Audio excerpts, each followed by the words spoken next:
Audience ಅಲ್ಲಿ ಯಾರಿಗಾದ್ರೂ ಈ ಮೈತ್ರಿ ವಿಚಾರಕ್ಕೆ ಸಂಬಂಧಪಟ್ಟಂತೆ ಏನಾದ್ರೂ ಗೊಂದಲ ಇದೆ ಅಂತ ಅನ್ಸುತ್ತಾ, ಅಥವಾ ಇಲ್ಲ ಈ ಮೈತ್ರಿ ಗಟ್ಟಿಯಾಗಿ ಕಾಂಗ್ರೆಸ್ಗೆ ಟಕ್ಕರ್ ಕೊಡ್ಲಿಕ್ಕೆ ಪ್ರಯೋಜನ ಆಗುತ್ತೆ ಅನ್ಸುತ್ತಾ? ಪ್ರಶ್ನೆ ಆದ್ರೂ ಆಯ್ತು, ನಿಮ್ಮ ಅಭಿಪ್ರಾಯ ಆದ್ರೂ ಆಯ್ತು, ನಿಮ್ಮ ಹೆಸರು ಹೇಳ್ಬಿಡಿ. ಮೋಹನ್ ಅಂತ ಮೇಡಮ್. ಈಗ JDS ಮತ್ತು BJP ಮೈತ್ರಿ ಆಗಿರೋದ್ರಿಂದ ಸರ್ಕ್ಯುಲರ್ ಪಾರ್ಟಿ ಇದೆ, ಇದು ಜನ ಎಷ್ಟು ಅಕ್ಸೆಪ್ಟ್ ಮಾಡ್ಕೊಂತಾರೆ ಅನ್ನೋದು ಬೇಕು. ಯಾಕಂತಂದ್ರೆ JDS ಅಂದ್ರೆ ವೋಟ್ ಬ್ಯಾಂಕು ಮುಸ್ಲಿಮ್ಸ್ ಜಾಸ್ತಿ ಇದ್ರು ಅವತ್ತಿಗೆ. ಇವತ್ತಿಗೆ ಆ ಸಂದರ್ಭದಲ್ಲಿ ಮುಸ್ಲಿಮ್ಸ್ ಅವ್ರ ಹಿಂದೆ ಬರೋದಿಲ್ಲ. ಏನಾಗ್ಬೋದು ಅನ್ನೋದು ಮೈತ್ರಿಯಲ್ಲಿ ಗೊತ್ತಾಗುತ್ತೆ ಮೇಡಮ್. ಈಗ ಚುನಾವಣೆಯಲ್ಲಿ ಲಾಸ್ಟ್ ವಿಧಾನಸಭಾ ಚುನಾವಣೆಯಲ್ಲಿ ಮುಸ್ಲಿಂ ಮತದಾರರು ಕಾಂಗ್ರೆಸ್ ಪರವಾಗಿ ನಿಂತರು. ನಮಗ್ ಬರೋದೇ ಇಲ್ಲ ಅಂತ ಡಿಸೈಡ್ ಮಾಡ್ಕೊಂಡ್ಬಿಟ್ಟಿದ್ದೀರಾ, ಮುಸ್ಲಿಂ ವೋಟ್ಸ್ ನಮಗೆ ಬರೋದಿಲ್ಲ ಎನಿವೆ, ಸೊ ಹಾಗಾಗಿ BJP ಓಕೆ ಅಂತನಾ? ಇಲ್ಲ, ಮೋಹನ್ ಅವರು ಒಂದು ಉತ್ತಮವಾದಂಥ ಪ್ರಶ್ನೆ ಕೇಳಿದ್ರಿ. ಸ್ಮಿತಾ ಅವರ ಇಲ್ಲೇನಾಗಿದೆ, ಮುಸಲ್ಮಾನ ಬಾಂಧವರ ವೋಟು ನಾವು ಕಳ್ಕೊಂಡಿದ್ದೀವಿ ಅಂತ ನಾವು ಜಾತ್ಯತೀತ ಜನತಾದವರು ಹೇಳಿಲ್ಲ. ಇದನ್ನು ಓಪೋಗಳನ್ನ ಕಟ್ಟುಕತೆಗಳನ್ನ ಕಟ್ಟಿರೋದು ಕಾಂಗ್ರೆಸ್ ಅವರು. ಒಂದು ಸರ್, ಹೌದು, ಚುನಾವಣೆ ಅಂದಾಗ ಸೋಲು ಗೆಲುವು ಇದ್ದೇ ಇರುತ್ತೆ. ಈಗ ನಾವು 19 ಸೀಟ್ ಗೆದ್ದಿದ್ದೀವಿ, 89ರಲ್ಲೂ 4 ಸೀಟ್ ಗೆದ್ದಿದ್ವಿ. ಅದಾದ ಮುಂದೆ ಬರೋ ಚುನಾವಣೆಯಲ್ಲಿ ಮುಖ್ಯಮಂತ್ರಿನೂ ಆದರೂ ಪ್ರಧಾನಮಂತ್ರಿನೂ ಆದರೂ ಅಲ್ವಾ ಜನತಾ ಪಾರ್ಟಿಯಿಂದ. ಹಾಗೆ ಇವತ್ತು ನಮಗೆ ಕಷ್ಟ ಇದೆ. ಅಲ್ಪಸಂಖ್ಯಾತರು ಎಲ್ಲೋ ಒಂದು ಕಡೆ ಕಾಂಗ್ರೆಸ್ಗೆ ಮತ ಹಾಕಿದ್ರು ಅಂತ ಅವರು ಬಿಂಬಿಸ್ಕೊಳ್ತಿದ್ದಾರೆ. ಯಾರು? ಕಾಂಗ್ರೆಸ್ ಅವರು. ಕುಮಾರಣ್ಣ ಅವರು ಸರಿ ಹೇಳ್ಬಿಡ್ತೀನಿ ಮುಗಿಸ್ತೀನಿ. ಅವತ್ತು ನಾನು ಹೇಳಿದೆ, ಚುನಾವಣೆ ಅಂದಾಗ ಸೋಲು ಗೆಲುವು ಇದ್ದೇ ಇರುತ್ತೆ. ಅಲ್ಪಸಂಖ್ಯಾತರು ಇವತ್ತು ನಮ್ಗೆ ಕೈ ಹಿಡ್ದಿಲ್ಲ ಅಂತ ಅಂದಾಗ ಕುಮಾರಣ್ಣ ಅವರು ಹಗಲು ರಾತ್ರಿ ಕಷ್ಟಪಡ್ತಿದ್ದಾರೆ. ಏನಕ್ಕೆ ಅಂದರೆ ಇವತ್ತೊಂದು ಅಧಿಕಾರ ಇರುತ್ತೆ ಅಂತ ಅನ್ಕೊಳ್ಳಿ. ಇವತ್ತು ನಾವು ಮುಸಲ್ಮಾನ ಬಾಂಧವರಿಗೆ, ಅಲ್ಪಸಂಖ್ಯಾತರಿಗೆ ನಾವು ಒಳ್ಳೇದು ಮಾಡ್ತು ಅಂತ ಅಂದರೆ ಹಿಂದೆನೂ ಮಾಡಿದ್ದಾರೆ. ನಿಮಗೆ ಗೊತ್ತಿದೆ, ಏಕೈಕ ವ್ಯಕ್ತಿ ಜನತಾ ಪರಿವಾರದಲ್ಲಿ ಕೆಲಸ ಮಾಡಿರೋದು ಯಾರು ಅಂತ. ಕೆಲಸ ಮಾಡ್ತಂದ್ರೆ ಅದೇ ಮುಸಲ್ಮಾನ ಬಾಂಧವರು ನಮ್ಗೆ ಕೈ ಹಿಡಿಯಲ್ವಾ? ಎಲ್ಲಿ ಹೋಗ್ತಾರೆ ಅವರು? ಮತ್ತು ಇನ್ನೊಂದು ಸೆಕ್ಯುಲರ್ ಅಂತ ಹೇಳಿದ್ರಿ. ಹೌದು, ನಾವು ಸೆಕ್ಯುಲರ್ರೇ. ಈಗ BJP ಅವರು ಸೆಕ್ಯುಲರ್ನ ಯಾವತ್ತೂ ವಿರೋಧಿಸಿಲ್ಲ. BJP ಅವರು ಟ್ರಿಪಲ್ ತಲಾಕ್ ಬ್ಯಾನ್ ಮಾಡಿದ್ರು. ಅವಾಗ ಅದೇ ಅಲ್ಪಸಂಖ್ಯಾತರು ಮುಸಲ್ಮಾನರು ಖುಷಿ ಪಡ್ಲಿಲ್ಲ. ಕೆಲಸ ಮಾಡಿದಾಗ ಎರಡು ಪಕ್ಷದ ಈ ಜಾತ್ಯತೀತತೆ ಅನ್ನೋ ಪದದ ವಿಶ್ಲೇಷಣೆ ಎರಡು ಪಕ್ಷದ್ದು ಬೇರೆ ಇದೆ. ಇಟ್ನಾಳ್ ಸರಿ ಗೊತ್ತದು. ನೀವು ಜಾತ್ಯತೀತತೆ ಅಂತ ಬೇರೆ ಹೇಳಿದ್ರೆ BJP ಅವ್ರು ಮತ್ತೊಂದು ಹೇಳ್ತಾರೆ. ನೋಡಿ, ಹಳೆ ಮೈಸೂರು ಭಾಗದಲ್ಲಿ ಒಂದ್ ನಿಮಿಷ ಬ್ರದರ್, ಹಳೆ ಮೈಸೂರು ಭಾಗದಲ್ಲಿ ಅತಿ ಹೆಚ್ಚು ಇರ್ತಕ್ಕಂಥ ಒಂದು ಸಮುದಾಯ ಒಕ್ಕಲಿಗ ಸಮುದಾಯ. ಯಾವಾಗ್ಲೂ ಸೆಕ್ಯುಲರ್ ನೇಚರ್ ಅನ್ನೇ ನಂಬ್ಕೊಂಡು ಬಂದಿರತಕ್ಕಂಥದ್ದು. ಯಾವುದೇ ಪಕ್ಷದಲ್ಲಿ ಇದ್ರೂ ಕೂಡ ಯಾವುದೇ ಕಾರಣಕ್ಕೂ ಕೂಡ ಒಕ್ಕಲಿಗರು ಯಾವತ್ತೂ ಈ ಕಮ್ಯುನಲ್ ರಿಲೇಟೆಡ್ ಫೈಟ್ ಅಲ್ಲಿ, ಕಮ್ಯುನಲ್ ರಿಯಾಟ್ಸ್ ಗಳಲ್ಲಿ ಯಾವತ್ತೂ ಭಾಗಿಯಾಗಿದ್ದವರಲ್ಲ. ಸೊ ಅದರ ಅರ್ಥ ಅಂದ್ರೆ ಒಂದ್ ನಿಮಿಷ, ಸರ್ವ ಜನಾಂಗದ ಶಾಂತಿಯ ತೋಟ ಕುವೆಂಪು ಅವರು ಏನು ಕೊಟ್ಟರು ಅದೇ ಆಶಯದಂತೆ ನಡೀತಿರ್ತಕ್ಕಂಥ ಒಂದು ಸಮುದಾಯ ಒಕ್ಕಲಿಗ ಸಮುದಾಯ. ಇಡೀ ರಾಜ್ಯಕ್ಕೆ ಒಂದು ಅಭಿವೃದ್ಧಿಯ ಪಥವನ್ನ ತೋರಿಸ್ಕೊಟ್ಟಂತ SM ಕೃಷ್ಣ, ಕೆಂಗಲ್ ಹನುಮಂತಿ ಅವರು ಕೊಟ್ಟಂತ ಒಂದು ಸಮುದಾಯ ಈಗಲೂ ಕೂಡ ಅದೇ ನೇಚರ್ ಅಲ್ಲೇ ಬೆಳೆದಿರ್ತಕ್ಕಂಥವ್ರು. ಅಂದ್ರೆ ಒಂದ್ ನಿಮಿಷ, ನಾನು ಹೇಳ್ತೀನಿ,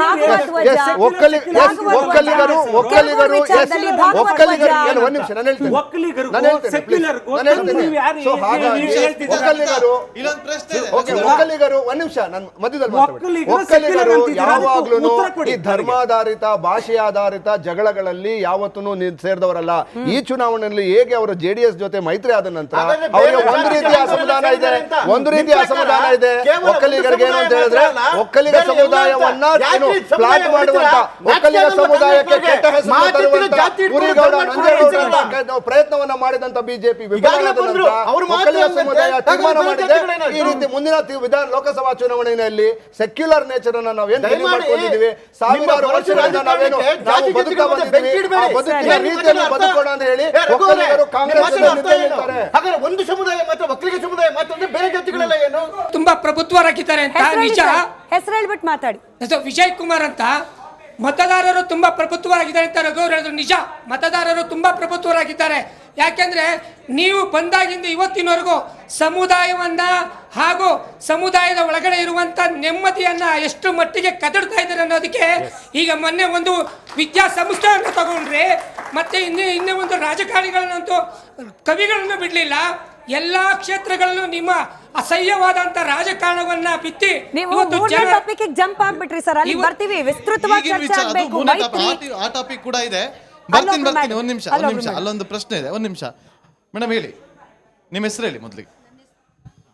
ನನ್ನ ಹೆಸರು ವೀರಮ್ಮ, ನಾನು JDS ಇಂದ. ರಘು ಅವರಿಗೆ ಅವ್ರು ಹೇಳಿದ್ರು, ಕುವೆಂಪು ಹೇಳಿದ್ರು ಸರ್ವ ಜನಾಂಗದ ಶಾಂತಿಯ ತೋಟ ಅಂತೇಳಿ. ಆದ್ರೆ ಕುವೆಂಪು ಬರ್ದಿರೋ ಇದನ್ನೇ ಬಂದ್ಬಿಟ್ಟು ನೀವು ಪ್ರಶ್ನೆ ಮಾಡಿ ಅಂತೇಳಿ ನೀವು ಅದನ್ನ ಇದ್ ಮಾಡಿದ್ದೀರಾ.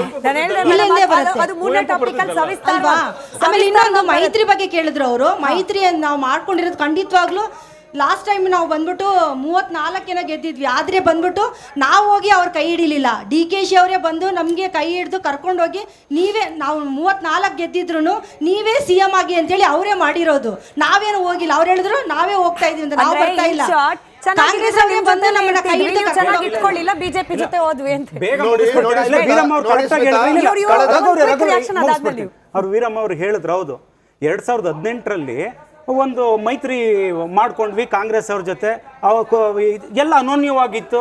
ಕಾಂಗ್ರೆಸ್ ಅವರು ಬಂದ್ರು ಸರ್, ಹೇಳ್ತೀನಿ 2018ರಲ್ಲಿ ಕಾಂಗ್ರೆಸ್ ಅವ್ರು ಬಂದರು, ನಾವು ಜೊತೆಲಿ ಸೇರಿ ಒಂದು ಸರ್ಕಾರ ರಚಿಸೋಣ, ಅಭಿವೃದ್ಧಿ ಮಾಡೋಣ ಅಂತ ಒಂದು ಕಾನ್ಸೆಪ್ಟಲ್ಲಿ ಬಂದರು. ಹೌದು, ಕುಮಾರಣ್ಣ ಅವ್ರ ಹತ್ರ ಬಂದಾಗ ಈ ಕಾಂಗ್ರೆಸ್ ಅವರು ಮತ್ತೆ ಜಾತ್ಯತೀತ ಜನತಾದಳದಲ್ಲಿ ಮೈತ್ರಿ ಧರ್ಮ ಪಾಲನೆ ಮಾಡಿದವರು ಏಕೈಕ ವ್ಯಕ್ತಿ ಅನ್ನೋದು ಕುಮಾರಣ್ಣ ಅವರು ಒಬ್ಬರೇ. ಸರಿ, ಕ್ವಿಕ್ ರಿಯಾಕ್ಷನ್. ಯಾಕೆಂದ್ರೆ ಮೋಸ ಮಾಡಿ ಹಣದ ಆಮಿಷಗಳನ್ನ ಕಾಂಗ್ರೆಸ್ ಅವರು ಇವತ್ತು ಸಿದ್ದರಾಮಯ್ಯ ಅವರು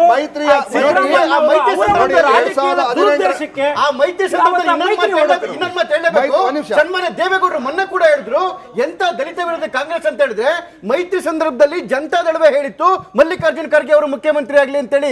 ಆದ್ರೆ ಈ ದಲಿತ ವಿರೋಧಿ ಮನಸ್ಥಿತಿ ಕಾಂಗ್ರೆಸ್ ಬೇಡ ಬೇಡ ಬೇಡ ನಿಮ್ಮಲ್ಲೇ ಮುಖ್ಯಮಂತ್ರಿ ಆಗಿ ಅಂತೇಳಿ ಕುಮಾರಸ್ವಾಮಿ ಅವರನ್ನು ತಳ್ಳಿದ್ದು, ಮಲ್ಲಿಕಾರ್ಜುನ ಖರ್ಗೆ ಅವರ ಬಾಳನ ಹಾಳು ಮಾಡಿದ್ದೆ ಕಾಂಗ್ರೆಸ್. ಹೇಳ್ಬಿಡಿ ನೀವು. ಮೊದಲನೇ ಪಾಯಿಂಟ್ ವೀರಮ್ಮ ಅವ್ರು ಕೇಳಿರ್ತಕ್ಕಂಥದ್ದೇನು, ಮೈತ್ರಿ ಹಾಳಾದ ನಂತರ ಒಂದು ವಿಚಾರವನ್ನು ಹೇಳ್ತೇನೆ. 2018ರಲ್ಲಿ ನಾವು ನಮಗೆ ಅವಕಾಶ ಇದ್ರೂ ಕೂಡ JDS ಅವರಿಗೆ ಮುಖ್ಯಮಂತ್ರಿ ಅವಕಾಶ ಕೊಟ್ಟ ನಂತರ ಆ ಮುಖ್ಯಮಂತ್ರಿ ಅವಕಾಶವನ್ನ ಕಳೆದುಕೊಂಡದ್ದು ಇದೇ ಮಾನ್ಯ ಕುಮಾರಣ್ಣನವರು. ಏನು ಬಡವರಿಗೆ ಒಂದು ನಿಮಿಷ ಪ್ಲೀಸ್, ಮಧ್ಯದಲ್ಲಿ ಮಾತಾಡಬೇಡಿ ಪ್ಲೀಸ್, ಇದೇ ಮಧ್ಯದಲ್ಲಿ ಒಂದು ನಿಮಿಷ ನಾನು ಹೇಳ್ತೇನೆ ಪ್ಲೀಸ್, ಒಂದು ನಿಮಿಷ ಪ್ಲೀಸ್. ಕೇಳಿಸ್ಕೊಂಬಿಡಿ, ಏನ್ ಹೇಳ್ತಾರೆ? ಮಲ್ಲಿಕಾರ್ಜುನ ಖರ್ಗೆ ಅವರಿಗೆ ಅನ್ಯಾಯ ಮಾಡಿದ್ರಾ ಇಲ್ವಾ? ದೇವೇಗೌಡರು ಮಲ್ಲಿಕಾರ್ಜುನ ಖರ್ಗೆ ಮುಖ್ಯಮಂತ್ರಿ ಆಗ್ಲಿ ಅಂತ ಹೇಳಿದ್ರಾ ಇಲ್ವಾ? ನೀವೇನಾ ಅಲ್ವಾ? ಉತ್ತರ ಕೊಡ್ಲಿ. ಸೊ ಕುಮಾರಸ್ವಾಮಿ ಅವರು ಹೋಗಿ ತಾಜ್ ವೆಸ್ಟ್ ಎಂಡ್ ಹೋಟೆಲ್ ನಲ್ಲಿ ಕುಳಿತುಕೊಂಡು ಶಾಸಕರಿಗೂ ಕೂಡ ಸಿಗದ ಹಾಗೆ ಕುಳಿತುಕೊಂಡಿದ್ದಂತವ್ರು ಯಾರು? ಶಾಸಕರಿಗೂ ಸಿಗದೆ ಕುಳಿತುಕೊಂಡವರು ಮಾನ್ಯ ಕುಮಾರಣ್ಣನವರು. ಕುಮಾರಣ್ಣನವರ ಈ ನೇಚರ್ ಇಂದಾನೆ ಅಲ್ಲಿ ನಡೆದಂತ ಕಾರಣದಿಂದ ಶಾಸಕರು ಅಸಮಾಧಾನ ಧರ್ಮವನ್ನ ಪಾಲನೆ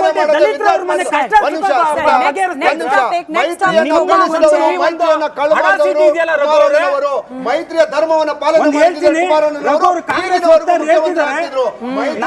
ವಿರುದ್ಧ ಕೆಲಸ ಮಾಡಿ ಈಗ ನೆಕ್ಸ್ಟ್ ಎರಡನೇ ವಿಚಾರಕ್ಕೆ ಹೋಗೋಕ್ ಮುಂಚೆ ಒಂದು ಚಿಕ್ಕ ಸ್ಯಾಂಪಲ್. ಕಾಂಗ್ರೆಸ್ ಅವ್ರಿಗೆ ಗೊತ್ತಿರೋದು ಏನು ಗೊತ್ತಾ?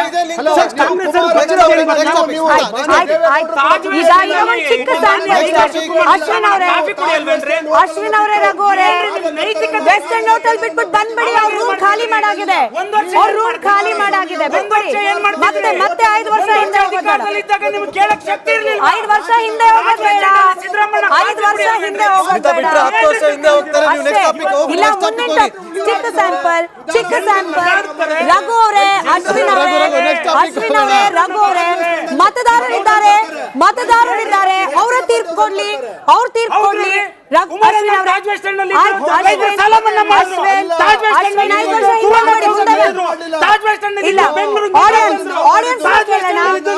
ಮತದಾರರನ್ನ ಕೇಳೋಣ.